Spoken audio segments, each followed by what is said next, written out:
Do you want to help people? Do you want to encourage them or inspire them? This is something really easy that you can do.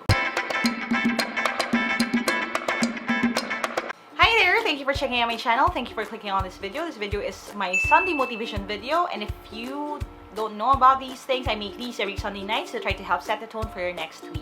I noticed kasi pag Friday nights, excited tayo for the weekend, pero pag Sunday nights, hindi tayo happy kasi Monday na naman, work week na naman, study week na naman, and maraming ka-stressan na naman at traffic na naman.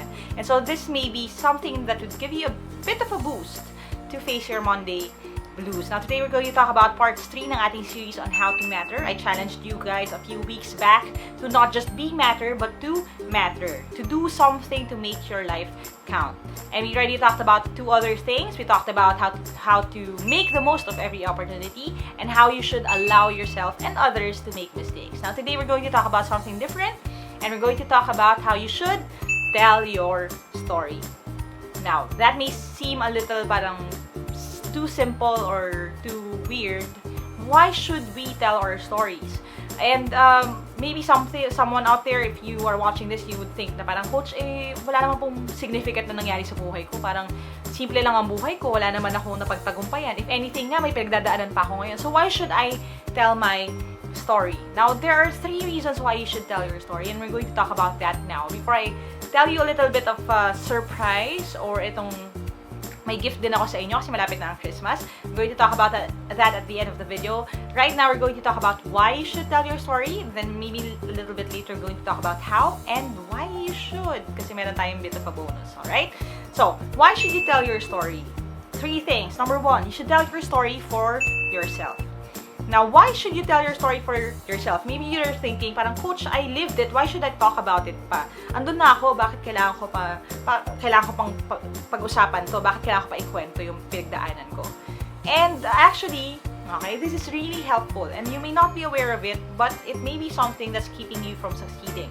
Kasi if you don't talk about your life or what you're going through, it's going to hinder you from dealing with a lot of the things that you are experiencing right now or you have experienced before. And I know that kasi nga, again, trust me, I'm a psychologist.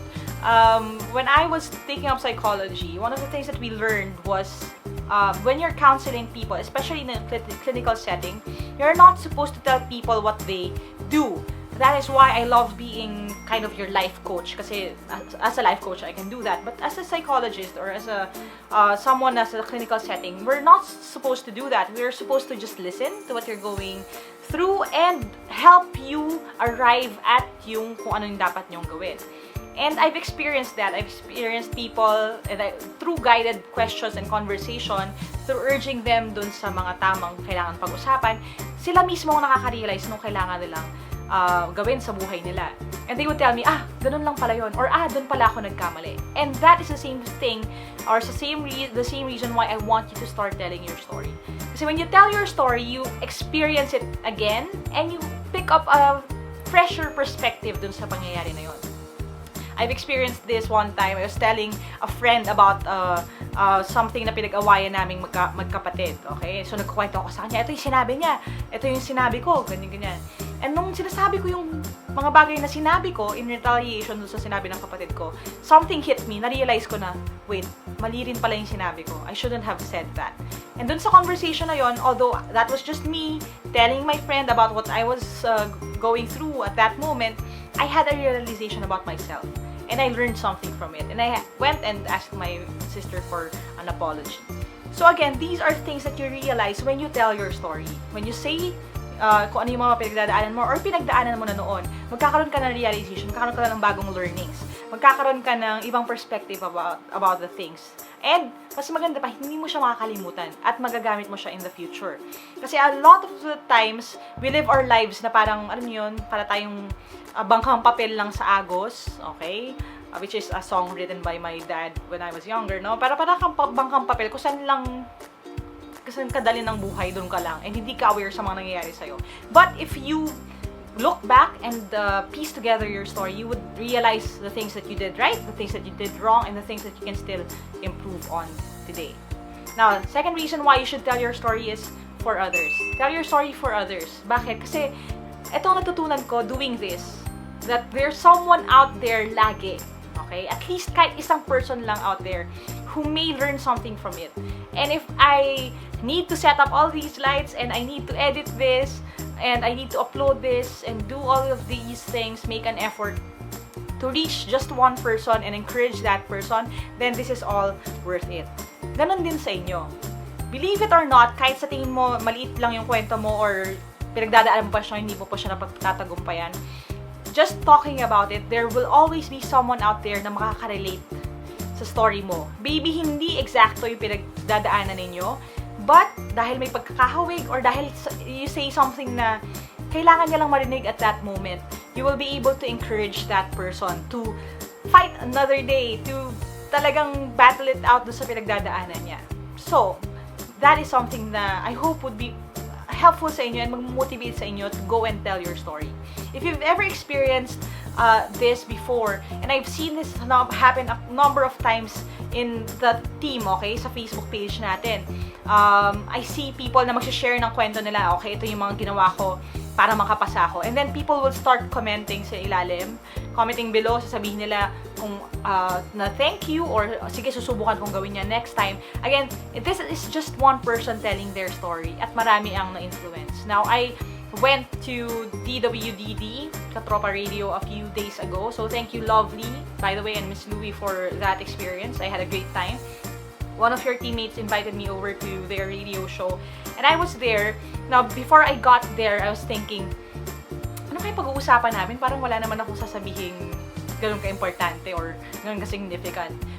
Lovely even asked me, parang pwede kayong magbigay ng talking points dun sa host kung ano yung pag-uusapan. And I couldn't think of anything. And when I sat there and it started, as in, mabilisan lang namang nagsimula na agad. I wasn't fully parang situated pa nga when it started. What I realized was the interview was just me telling my story, telling the story of you guys, and how this family grew. And that in itself is encouraging to other people. Which brings me to my next point. The third reason why you should tell your story is to give God the glory that He deserves. Now, I'm telling you guys, I don't want to seem to preach or spiritual, but really that's the entire point of this entire experience and what I'm going through right now.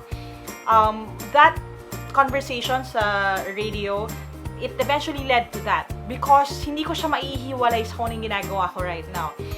In that interview, which I'm going to link down below if hindi nyo pa napapanood, I talked about how impossible all of this is kung ako lang yung masusunod. But because God wanted me to do this, obviously, opening doors where wala nga ang door noon, so binomban lang ni Lord yung door, para, yung wall, para magkaroon ng pinto. Gumawa siya ng mga paraan para nandito na ako ngayon sa sitwasyon na to. I have this platform to speak to you guys and to maybe encourage you guys and motivate you guys every once in a while. So, that is the benefit of me telling my story, that I can give all the glory back to God. Na hindi ako yung may gawa ng buhay ko, na hindi ako yung gumawa sa mga magagandang nangyayari sa buhay ko. That it was really through God's help and for His glory that all of this happened. Natutuwa ako kasi one of my favorite verses, and probably narinig nyo na ako talking about this if you've been following me for a long time, is yung in Matthew about us being the light of the world. And towards the end of that verse, it says there, diba, na we are the light of the world, and our purpose is that for other people to see our good works and glorify our Father in heaven. So, ang purpose talaga for doing good, for mattering, for all of these things na gusto natin gawin is that someday you can point to God and tell other people na it's not me, it's God who made me who I am. And your story can reflect that. I had the privilege of hearing a lot of stories from so many different people. Sorry, I'm getting a little bit emotional, no? All of these people, all of my former students who passed the test, and even the ones who didn't.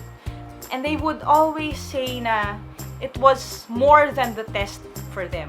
Na being able to pass the test or even failing the test, it gave them something different. It gave them motivation. It made them more thankful about where they are right now.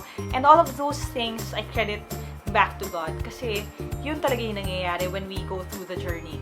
Now, we encounter God in different ways. Now, tell your story so that people will know your God and know what He can do with your life. Now, I did promise you guys that there's going to be a giveaway at the end of the video, and I'm going to talk about that a little bit.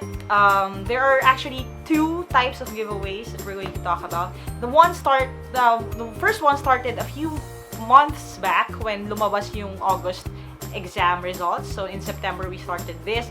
There's actually a giveaway for Team Lyqa passers. Now, there's also a giveaway for those who haven't passed yet, and I'm going to talk about that in a bit, but dun muna tayo sa passers. Now, if you sent a message to me telling me that you guys passed the test, I probably already sent you the link, but if hindi nyo pa na siya napupuntahan ngayon, you still have time to do that. I'm going to draw the winners for the Team Lyqa passers giveaway at the end of the month. So, sa end ng December. Okay? So, most of you already sent your stories.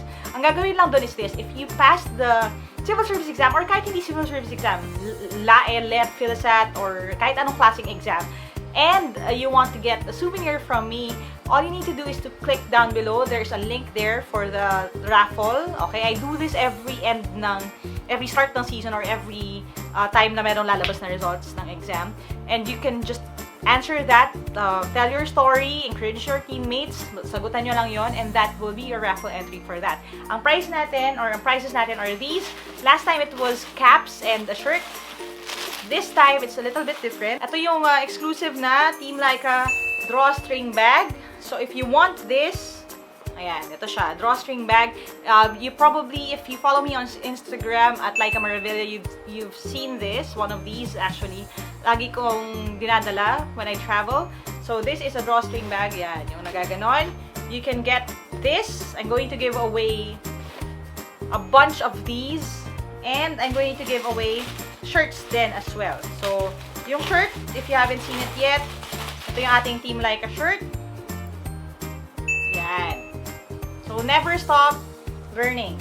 Okay, so I'm going to give a bunch of these away din sa inyong size. So, if you want to get one of these at nakapasa ka na ng civil service exam or any exam dito sa team with the help of the team and the community, then go ahead and answer yung ating link sa ilalim, and that would be your raffle entry. I'm going to draw the winners on December 30th na lang. Okay, so December 30th, I'm going to draw the winners for that.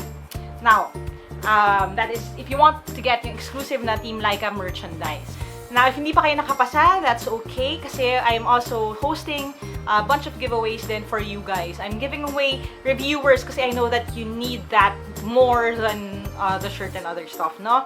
But if you want to join that, it's really easy. I announced it dun sa aking video dun sa 15K giveaway. You can click right here to follow that and to follow the instructions.